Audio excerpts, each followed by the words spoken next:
Il était une fois un roi qui avait créé un jardin extraordinaire. Des arbres majestueux et des fleurs rares y poussaient, délivrant leurs parfums précieux.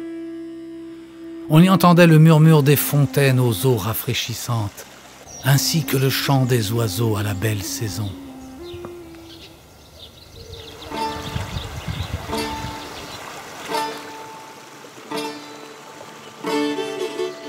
Ce voyage dans un univers féerique et légendaire s'adresse aux amoureux de Merlin l'Enchanteur, du roi Arthur, de la quête du Graal et de la fée Viviane.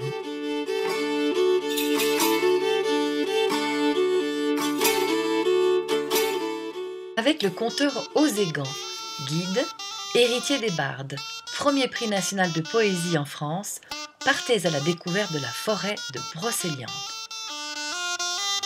Et la première parole, eh bien, c'était celle des bardes, des conteurs, des poètes, qui parlaient du dessin des étoiles qui sont des repères, que le ruisseau qui court sur la terre, eh bien, il murmure la sagesse de l'univers, et que si on sait regarder, même dans un grain de poussière, on peut y voir toute l'immensité de la vie et sa perfection. Laissez-vous bercer au cours d'une veillée de contes mystérieux dans une maison bretonne rustique. Faites tomber les masques avec une soirée d'initiation aux chants et aux danses bretonnes et médiévales. Partez à la rencontre de quelques habitants authentiques de la région, comme un sculpteur qui a réalisé une harpe en pierre ou ce photographe de l'invisible qui vous apprend à photographier les esprits de la nature.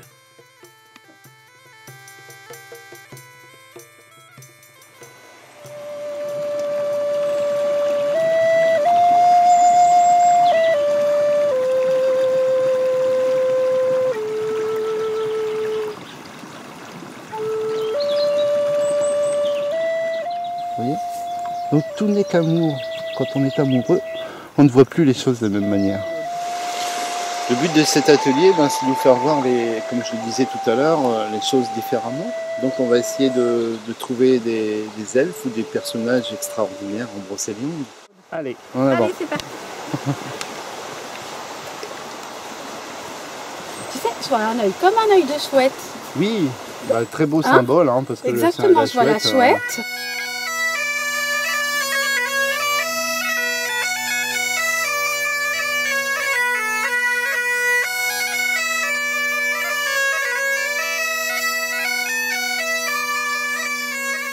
Bonjour, Philippe Manguin, je suis photographe depuis plusieurs années maintenant. Je me suis installé ici en forêt de Brocéliande et lors de votre visite ici, je vous propose avec moi de découvrir les bases de la photographie d'un point de vue technique, mais également au travers de ma propre démarche où vous découvrirez la forêt de Brocéliande et notamment les lumières que j'essaie de capter au quotidien.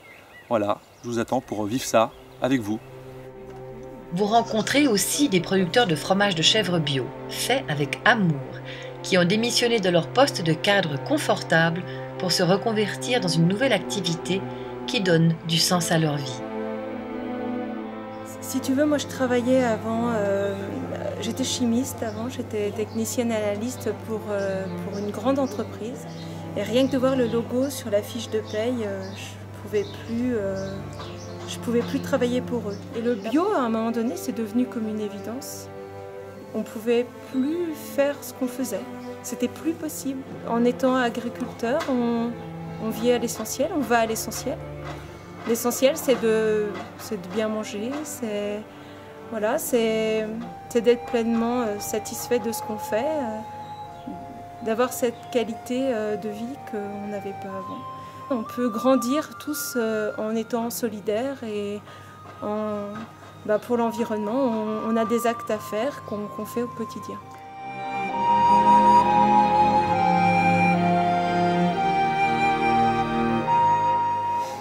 Gwenaëlle, est-ce que vous pouvez me parler de la magie de Brocéliande? Qu'est-ce qu'un visiteur étranger peut y trouver ici, sur cette terre mythique et légendaire? Je pense qu'il va y trouver ce qu'il y apporte.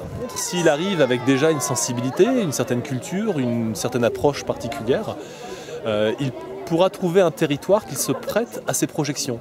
Et lorsqu'il va y séjourner ou lorsqu'il va y balader, s'y promener, il pourra rencontrer justement des parties de lui qui s'exprimeront à travers les paysages, à travers les rencontres, à travers les lieux. C'est un lieu réceptif.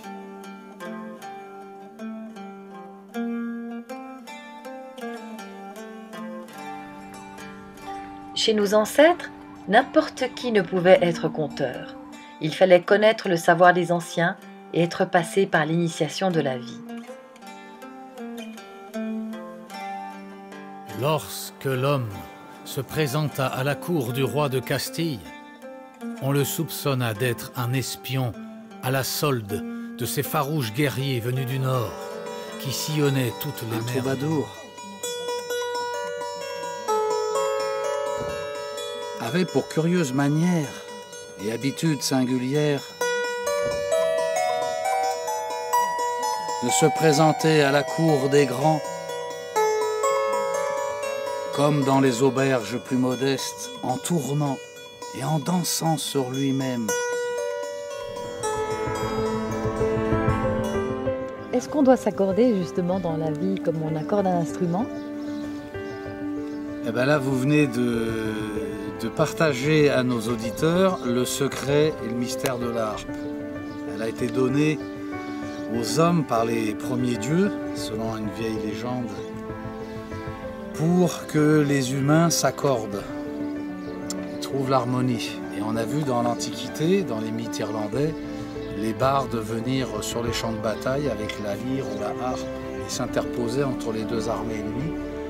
Et les meilleurs des bardes, eh bien, ils arrivaient à faire déposer les armes aux guerriers qui s'asseyaient, qui écoutaient les chants, la musique et les histoires du barde.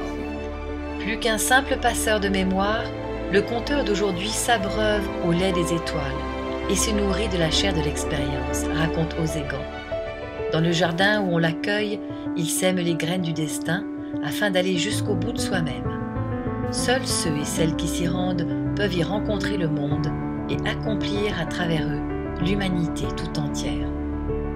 Je disais, Brocéliande, que l'on n'aime pas ou que l'on aime, on n'en revient jamais les mêmes. Et dans l'église de Tréoranteuc, un brave abbé, il y a de cela plus de 30 ans, a écrit de sa main, peint sur les pierres de son entrée, la porte étant dedans.